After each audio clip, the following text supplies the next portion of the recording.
के TV news में आपका स्वागत है। मैं हूं स्तुति और आइए एक नजर डालते हैं शहर की प्रमुख सुर्खियों पर।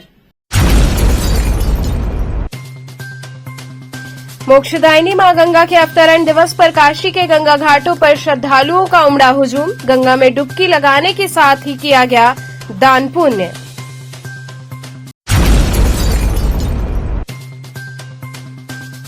ज्येष्ठ माह के अंतिम बड़े मंगलवार को मैदागन मंशापूरन हनुमान जी के श्रृंगार व भंडारे का हुआ आयोजन।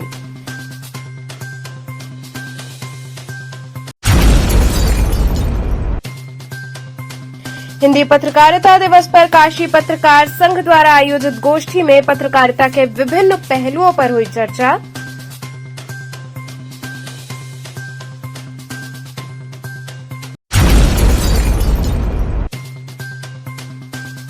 और अल्पसंख्यक कांग्रेस प्रदेश अध्यक्ष ने विपक्ष पर साधा निशाना, कहा भाजपा को हराना है तो कांग्रेस को ही जिताना होगा।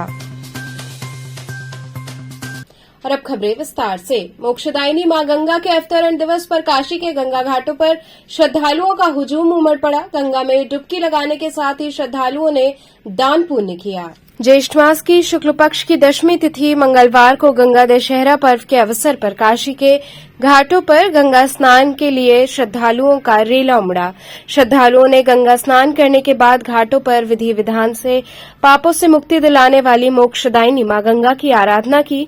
वहीं पुरोहितों को दान देकर पुण्य कमाया। इस दौरान सुरक्षा के मद्देनजर प्रशासन अलर्ट रहा। श्रद्धालु भोर से ही घाटों पर पहुंचने लगे। काशी के प्रमुख दशाश्वमेध, 80 पंचगंगा समेत अन्य घाटों पर लोगों की भीड़ रही। लोगों ने गंगा की धारा में डुबकी लगाकर अपने पाप धोए और मोक्ष के भागी बने। वहीं घाटों पर पंडों पुरोहितों को दान पुण्य किया। इस दौरान जीवनदायिनी मोक्षदायिनी मां गंगा की पूरी श्रद्धा के साथ आराधना की गई। विधि विधान से पूजन अर्चन कर लोगों ने सुख समृद्धि का आशीर्वाद मांगा। ऐसी मान्यता है कि गंगा दशहरा के दिन गंगा स्नान व मां गंगा की आराधना का विशेष लाभ मिलता है। धार्मिक मान्यताओं के अनुसार आज के दिन मां गंगा की उपासना करने से जीवन के सभी पाप कट जाते हैं। लोगों को सुख समृद्धि का आशीर्वाद प्राप्त होता है। गुरुजी, किस तरह का आज ये दान स्नान चल रहा है? ये गंगा दशहरा इसको बोलते हैं। ये ज्येष्ठ पक्ष शुक्ल पक्ष दशमी को ये गंगा दशहरा पर्व मनाया जाता है। आज के दिन जो है गंगा पृथ्वी पर आई थी, शिव के जटा से निकल के पृथ्वी पर आई थी, इसलिए ये बहुत पुण्य तिथि मानी जाती है। इस पुण्य तिथि में लोग गंगा स्नान करते हैं, माँ की पूजन करते हैं और जो उनको होता है ब्राह्मण को दान दक्षिणा करते हैं। तो आज भोर से ही लाइन लगा हुआ है? आज सुबह से ही स्नान हो रहा है। आज शाम तक प्रोग्राम चलता है? शाम तक प्रोग्राम है। शाम को फिर आरती में विशेष प्रोग्राम होगा, भजन कीर्तन विशेष आरती होगी शाम को। मतलब आज एकदम गुलजार रहेगा? आज काफी गुलजार रहेगी। दशाश्वमेध घाट गुलजार रहेगा। इसी कड़ी में 80 घाट पर भी बड़ी संख्या में लोगों ने गंगा स्नान किया। गंगा स्नान के मद्देनजर सुरक्षा व्यवस्था के पुख्ता इंतजाम रहे। एनडीआरएफ की टीम सक्रिय रही। तीर्थ पुरोहित बलराम मिश्र ने कहा कि हर साल ज्येष्ठ माह में शुक्ल पक्ष की दशमी तिथि को मां गंगा की पूजा अर्चना की जाती है। इस तिथि को गंगा दशहरा, गंगा अवतरण भी कहा जाता है। इस बार गंगा दशहरा मंगलवार को मनाया जा रहा है। ऐसी मान्यता है कि इस दिन गंगा स्नान करने से सारे पाप धुल जाते हैं। इसी दिन मां गंगा का पृथ्वी पर अवतरण हुआ था।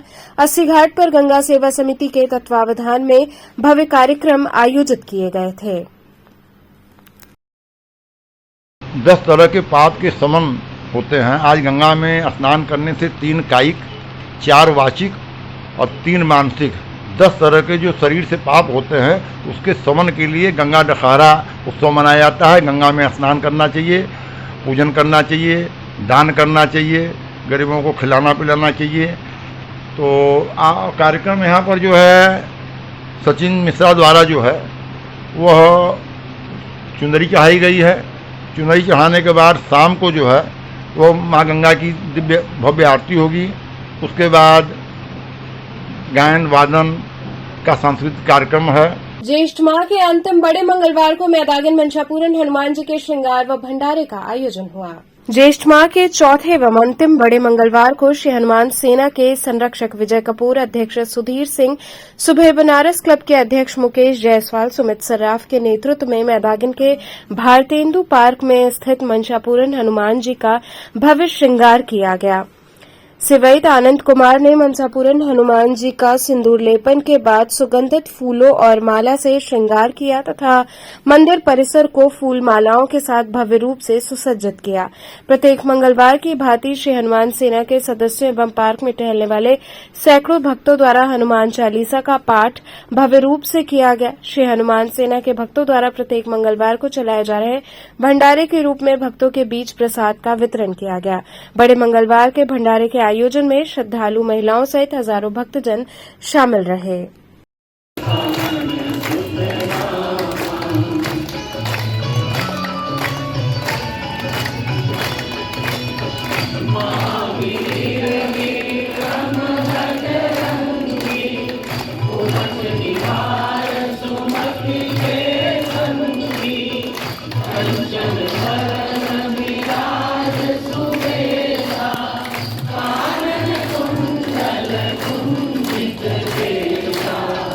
ज्येष्ठ माह के आखिरी बड़े मंगलवार को मादागिन के भारतेंदु पार्क में स्थित श्री मनसापुरन हनुमान जी का हनुमान सेना के संरक्षक श्री विजय कपूर, श्री हनुमान सेना के अध्यक्ष श्री सुधीर सिंह जी के नेतृत्व में यहाँ पर आज जो है भव्य आरती और भंडारे का आयोजन किया गया। सुबह सुबह सेवैत आनंद कुमार जी द्वारा यहाँ पर जो है बाबा का जो है आरती उतारा गया और सिंदूर का लेपन लगाया गया। उसके पश्चात यहाँ पर हजारों भक्तों द्वारा हनुमान चालीसा का पाठ किया गया तथा श्री हनुमान सेना के द्वारा यहाँ पर भंडारे के रूप में सूजी का हलवा और चना का हजारों भक्तों को क्या करते हैं, क्या उद्देश्य होता है यहाँ इस कार्यक्रम का? इस कार्यक्रम के करने का उद्देश्य होता है कि सभी भक्तों को जगाने का उद्देश्य होता है। सभी भक्त जो है यहाँ पार्क में करीब हजारों भक्त आते हैं, उनको जगाने का कार्य किया जा रहा है। हनुमान सेना द्वारा यहाँ पर प्रत्येक मंगलवार को जो है हनुमान जी का चालीसा पढ़ा जाता है, जिसमें सभी श्रद्धालु सम्मिलित होते हैं और उन्मत्त प्रसाद का वितरण किया जाता है। हिंदी पत्रकारिता दिवस पर काशी पत्रकार संघ द्वारा आयोजित गोष्ठी में पत्रकारिता के विभिन्न पहलुओं पर चर्चा हुई। हिंदी पत्रकारिता दिवस के अवसर पर काशी पत्रकार संघ में एक गोष्ठी का आयोजन किया गया, जिसमें नवनिर्वाचित अध्यक्ष अत्रि भारद्वाज की अगुवाई में गोष्ठी प्रारंभ हुई। इस दौरान पहले की पत्रकारिता और आज की पत्रकारिता पर विस्तार से चर्चा हुई। साथ ही पत्रकारों के कर्तव्यों पर भी विस्तार पूर्वक चर्चा की गई। गोष्ठी में प्रमुख रूप से अखिलेश मिश्रा, बाला लखेंद्र, पंकज त्रिपाठी, अनु श्रीवास्तव सहित बड़ी संख्या में पत्रकार बंधु शामिल रहे। अल्पसंख्यक कांग्रेस प्रदेश अध्यक्ष ने विपक्ष पर निशाना साधा, कहा भाजपा को हराना है तो कांग्रेस को जिताना होगा। हाल में बीते निकाय चुनाव में पश्चिमी उत्तर प्रदेश में मुस्लिमों ने एंटी सपा वोटिंग की। पूर्वांचल में भी मुसलमानों की पहली पसंद अब कांग्रेस बन रही है। 2024 में मुस्लिम समुदाय के कांग्रेस में आने के बाद सपा खत्म हो जाएगी। ये बातें अल्पसंख्यक कांग्रेस प्रदेश अध्यक्ष शहनवाज आलम ने मैदागिन कांग्रेस कार्यालय पर पत्रकार वार्ता को संबोधित करते हुए कही। शहनवाज आलम ने कहा कि मुसलमानों को समझ में आ गया है कि जब तक वो पूरी तरह कांग्रेस को वोट करते थे तब तक भाजपा के सिर्फ 2 सांसद होते थे। जब से मुसलमान सपा और बसपा में गए, भाजपा मजबूत होती गई। आज सपा और बसपा के कारण ही भाजपा सत्ता में है। उन्होंने कहा कि सपा की रणनीति रही है कि केंद्र में भाजपा की सरकार रहे, ताकि मुसलमान डर के कारण विधानसभा चुनाव में सपा को वोट देते रहें। उन्होंने कहा कि मुसलमान अब कांग्रेस में आकर दूसरे वर्गों के साथ मिलकर राहुल गांधी को प्रधानमंत्री बनाने का संकल्प ले चुका है। वार्ता प्रारंभ होने के पूर्व अल्पसंख्यक कांग्रेस के जिला व महानगर अध्यक्ष द्वारा अंगवस्त्रम भेंट कर उनका स्वागत किया गया।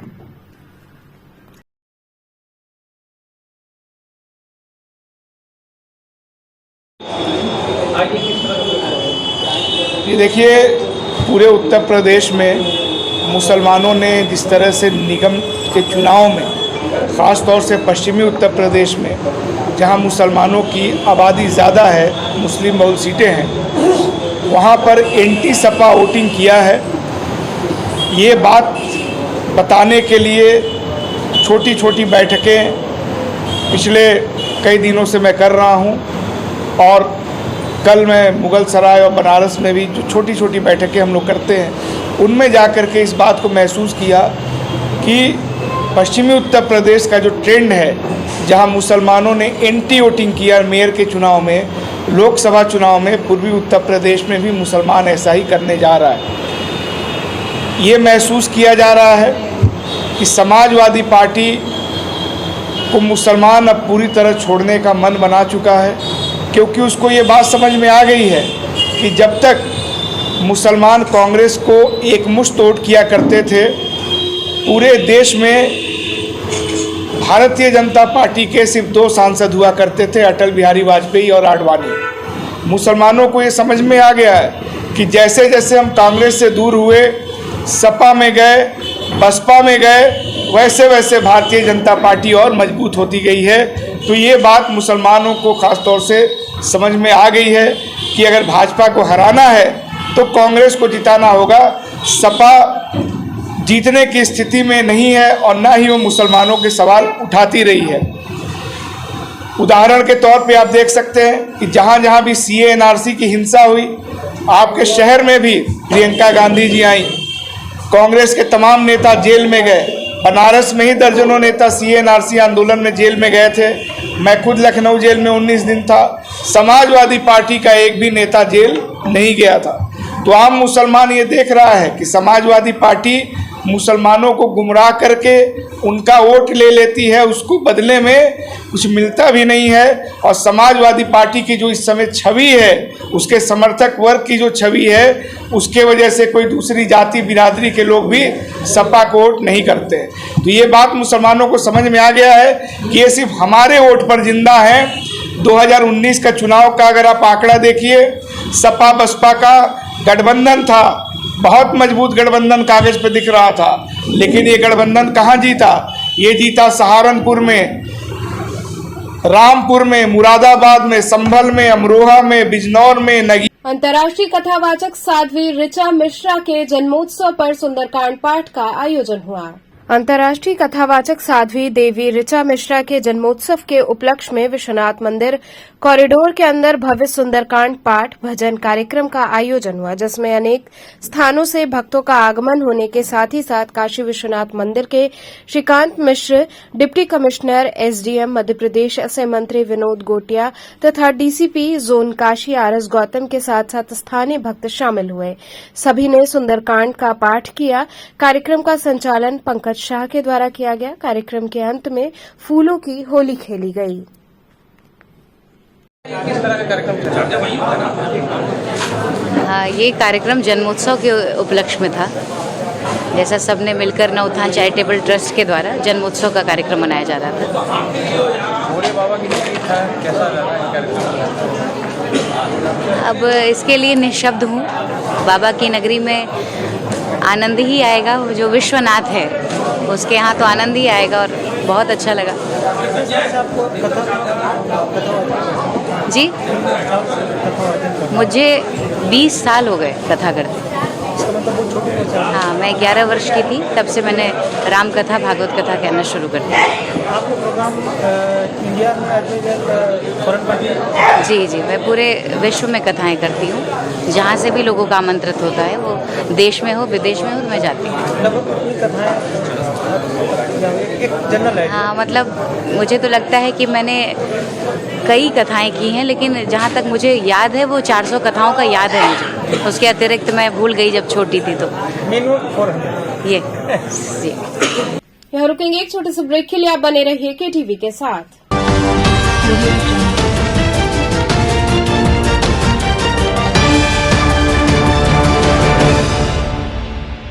खबरों से जुड़े रहने के लिए हमारे चैनल KTV वाराणसी को सब्सक्राइब करें और लेटेस्ट अपडेट्स के लिए बेल आइकन को प्रेस करें।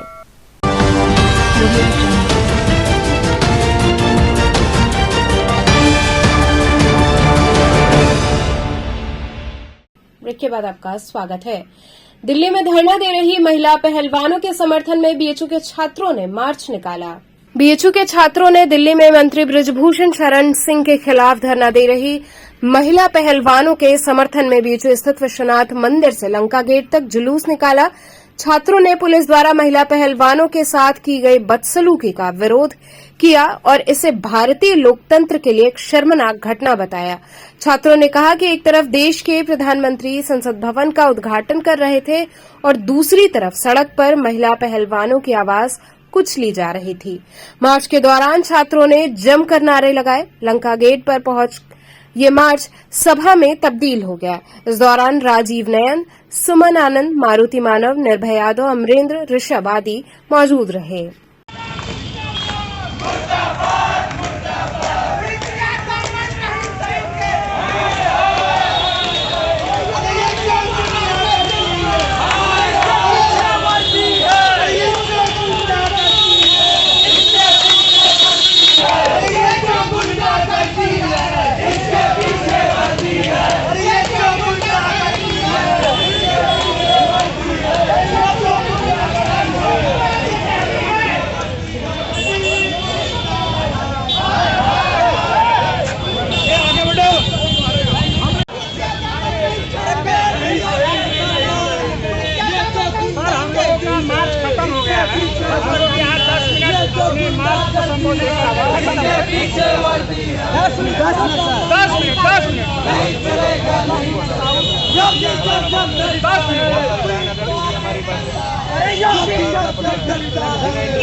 जैसे आप लोग देख रहे हैं कि हमारी देश की गौरव बढ़ाने वाली, ओलंपिक में पदक लाने वाली बहन पहलवानों को इस देश में जिस प्रकार कल 28 मई को दिल्ली के जंतर मंतर से घसीटा गया, जहां देश का नया संसद बन रहा था, जहां देश के प्रधानमंत्री और अनेकों मंत्री और सांसद जिस पार्लियामेंट का उद्घाटन कर रहे थे, जहां लोग कानून बनाते हैं, उसी जगह दिल्ली में हमारे देश की बेटियों किस प्रकार यहाँ की पुलिसिया अत्याचार दमन कर उनको घसीटा गया है, कैसे उनको जेल में ठूसा गया है, वो देखकर बहुत अपने अंदर से बहुत आत्मग्लानि होती है। और वही दोषी जिसके खिलाफ सुप्रीम कोर्ट के द्वारा पोस्को एक्ट के तहत एफआईआर दर्ज है, वो नए संसद का उद्घाटन करवा रहा है।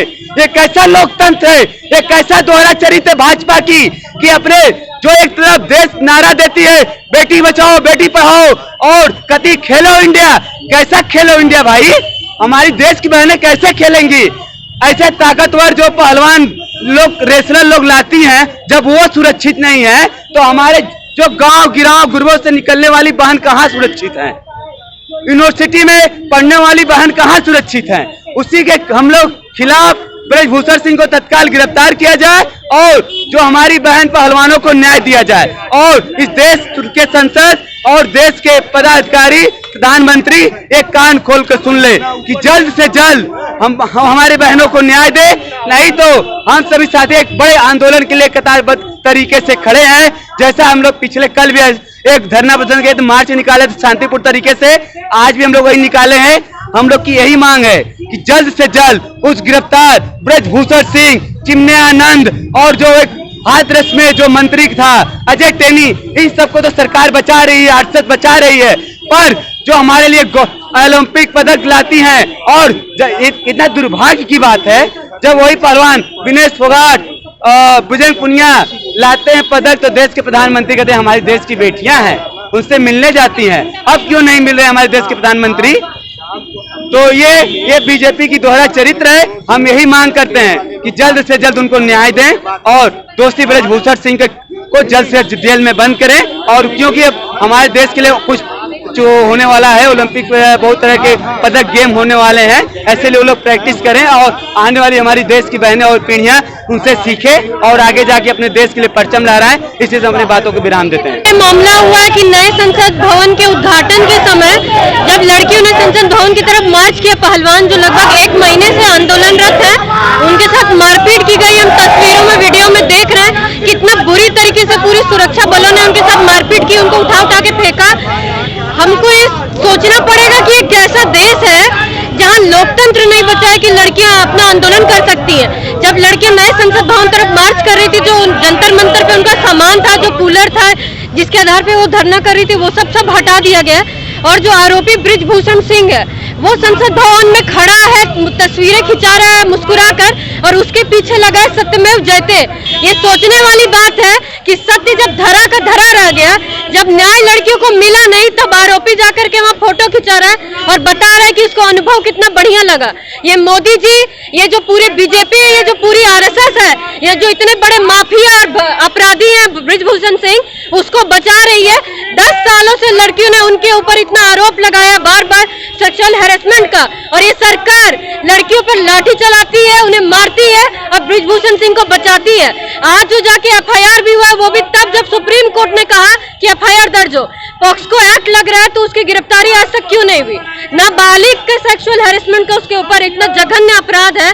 10 साल के अंदर कितनी लड़कियों ने आरोप लगाया, क्यों उसको मोदी सरकार बचा रही है? बस इसलिए ना कि उनका वोट बैंक बिगड़ जाएगा, जो उन सांसद इतने 6 बार से बनते आ रहे हैं। आपको वोट बैंक की चिंता है और दूसरी तरफ आप झूठा नारा देते हैं बेटी बचाओ और बेटी पढ़ाओ। बेटी के ऊपर आप लाठियां चलवा रहे हैं। विनेश जब पुरस्कार जीत कर आती तो उसको कहते हैं ये तो मेरे घर की बेटी है। आज तुम्हारी घर की बेटी मारी जा रही है सड़कों पे और तुम वो नए संसद भवन का उद्घाटन कर रहे हो। तुम बोल करके ये बता रहे हो कि तुम्हारी घर की बेटी नहीं है। जब पुरस्कार लाती है तो अपने सीना चौड़ा करने के लिए सबको बताते हैं अच्छा ये देश की बेटी है। आज वो देश की बेटियां क्यों लात जूते खा रही हैं? न्याय ही तो मांग रही हैं। जब एक महिला को इस देश में न्याय नहीं मिल सकता है, जो अंतर्राष्ट्रीय लेवल पे खेल कराई उनको न्याय नहीं मिल सकता है, तो किस अधिकार से हम कहते हैं कि भारत एक लोकतांत्रिक देश है?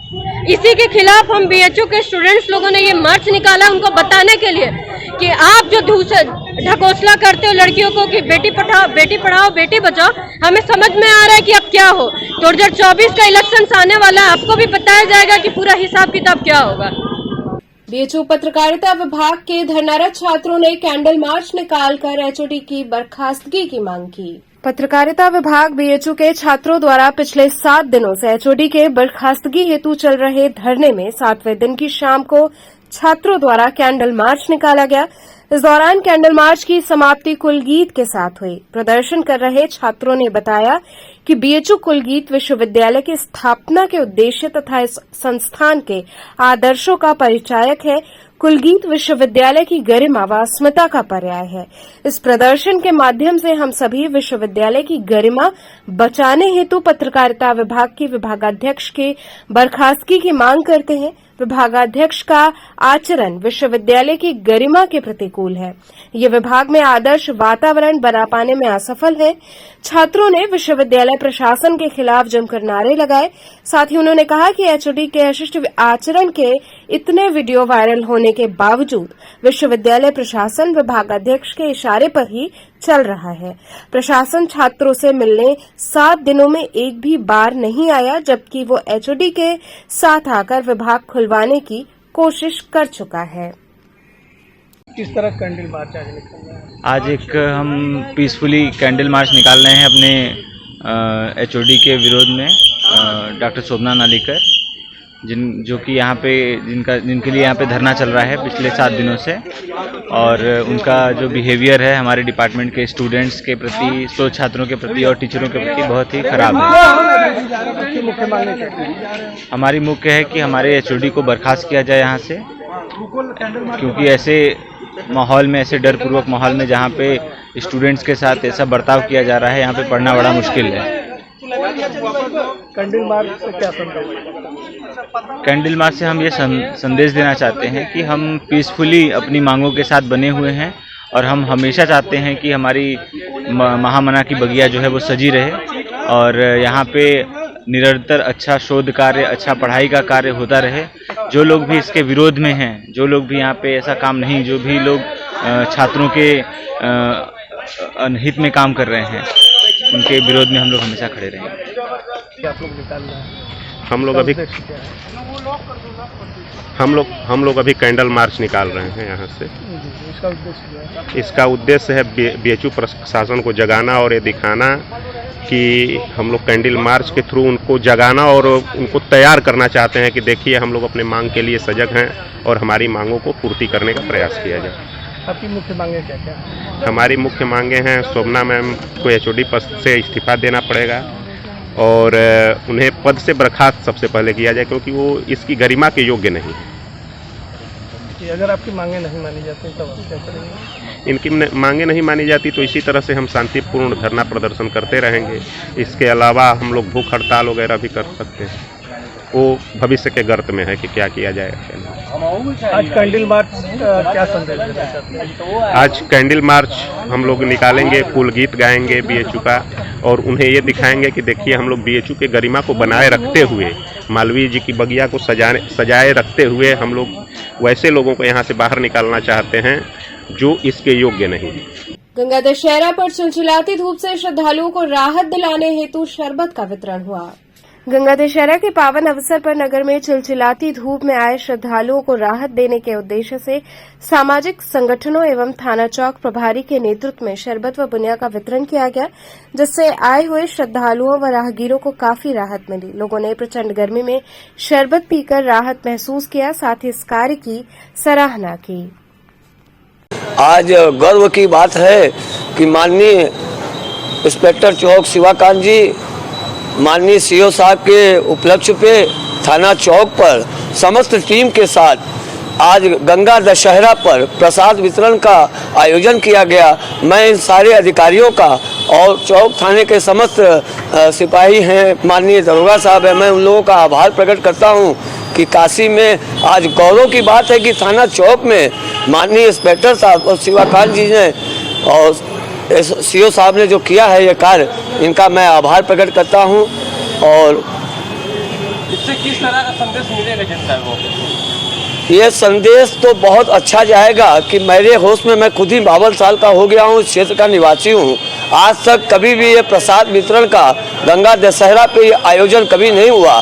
माननीय इंस्पेक्टर शिवाकांत जी और सीओ साहब ने ये उत्सव मनाया। मुझे हर्ष होता है कि ऐसा ही उत्सव सदा ही मनाते रहें काशी में। और इसी के साथ मैं अपने बातों को विराम लेता हूँ। नमस्कार। गंगा दशहरा, गायत्री जयंती व पूज्य गुरुदेव के निर्वाण दिवस पर गायत्री परिवार द्वारा विविध कार्यक्रम आयोजित हुए। गंगा दशहरा, गायत्री जयंती एवं परम पूज्य गुरुदेव के निर्वाण दिवस पर विविध कार्यक्रम का आयोजन किया गया। इस अवसर पर गायत्री शक्तिपीठ दानोपुर के प्रांगण में नौकुंडी गायत्री महायज्ञ हुआ। साथ ही पंडित गंगाधर उपाध्याय ने लोगों को संकल्प दिलाया। आज माँ गायत्री का अवतरण दिवस है, जयंती है, गायत्री जयंती, और गंगा दशहरा भी है। आज गंगा जी की भी जयंती है और गायत्री माता की भी जयंती है, और दोनों ही पवित्र पावनी है, दोनों ही हमें पवित्र करती है।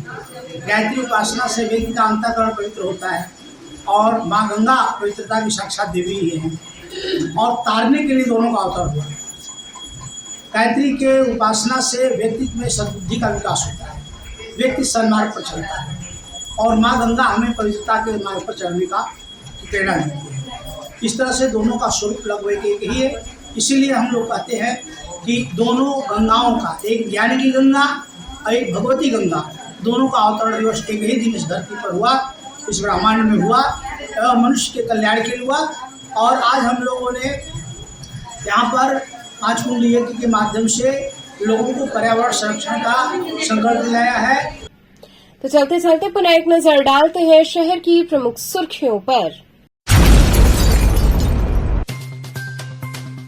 मोक्षदायिनी मां गंगा के अवतरण दिवस पर काशी के गंगा घाटों पर श्रद्धालुओं का उमड़ा हुजूम। गंगा में डुबकी लगाने के साथ ही किया गया दान पुण्य।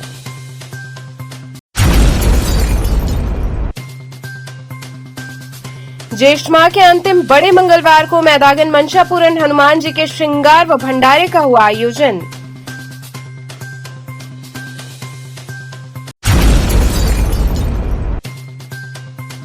हिंदी पत्रकारिता दिवस पर काशी पत्रकार संघ द्वारा आयोजित गोष्ठी में पत्रकारिता के विभिन्न पहलुओं पर हुई चर्चा।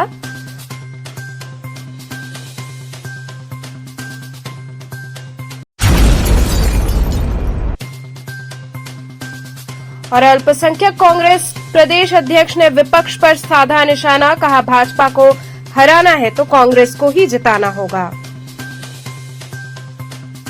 तो थे आज के समाचार, कल फिर होगी मुलाकात, तब तक के लिए नमस्कार।